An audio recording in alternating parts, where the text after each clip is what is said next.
Hello mga mami, magandang araw. Papakita ko po sa inyo kung paano ko ginawa yung aking birthday cake nung nagdaang birthday ko. Ito pong aking cake base ay ube moist cake. Ayan. So nakita niyo po yung ang video ko paano ko siya ginawa. At ginamitan ko po siya ng filling na whip it ng Bakersfield na nilagyan ko po ng ube flavor red. Ayan. So kaya naging ganyan yung kulay niya. So yung unang layer po ng filling ko, ang una ko nilagay doon is plain lang na whip it. Tapos nilagyan ko siya ng mini marshmallows kasi request yun ng baby ko. Tapos dun sa second layer at sa third layer ng cake, ang ginamit ko pong frosting ay whip it na ube flavor, tapos ACC caramel fudge at white chocolate chips ng Dutch. After po nun, kinover up ko na yung aking cake ng ube flavored pa rin na whip it ng Bakersfield. Ayan. Kaya naman ako nagsubok ng ibang flavor ng cake kasi dito talaga sa bahay, hindi na masyadong mahilig sa choco moist yung mga kasama ko sa bahay. Kasi syempre, yun yung lagi nila nakikita, yun din yung lagi nila natitikman.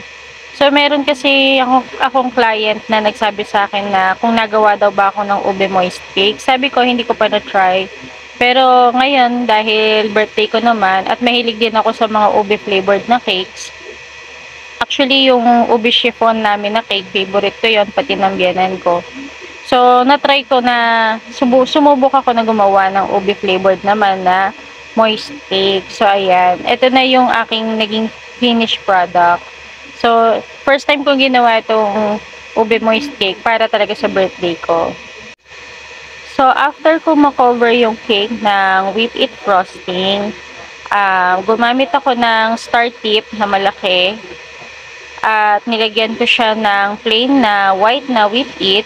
Tapos gumawa ako ng malalaking border dun sa ilalim ng cake. Kasi gusto ko magmukhang Korean minimalist yung aking cake. Pati yung top ng cake nilagyan ko din. So actually itong design na to, wala naman akong pinagkopyahan. So usually lang na nakikita ko sa mga Korean minimalist cake at saka sa mga Korean vintage cake yung ginaya ko. So para bumagay siya dun sa theme ng cake. So, sa mga hindi po nakakaalam, ako po ay BTS Army. Ayan. So, parehas kami nung anak ko na mahilig sa BTS. Kaya, hindi lang ako yung tuwan-tuwa nung ginawa ko tong cake na to. Kasi, pati yung baby ko tuwan-tuwa din. So, ayan. Gusto kasi din namin yung characters ng Tiny Tan. Kaya, yun din yung napili ko na gawing cake. Ayan. At after ko naman pong malagyan ng decoration at saka mga print out na photo topper yung cake, nilagyan ko lang ng mga ube sprinkles, yung pinaka bottom na border at saka yung top border.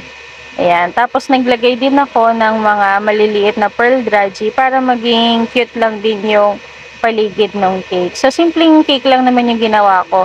Sa totoo lang, kaming mga baker, mga mami, kapag birthday namin, tamad kami gumawa ng cake namin. Hindi namin maisip gumawa ng bonggang-bonggang cake dahil syempre, kung sa tutusin, pwede kami gumawa ng magagarbong cake kasi kaya naman namin yon.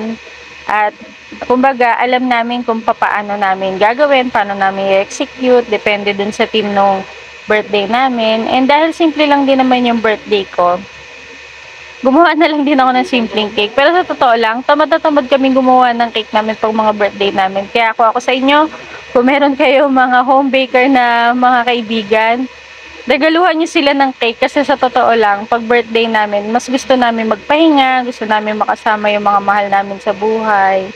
So, ayan. So, ito yung aking buong family na nakisaya ng aking birthday. Simple lang po yung celebration ko, pero napakasaya ko ng araw na yan. So, maraming salamat po sa inyong lahat. Bye!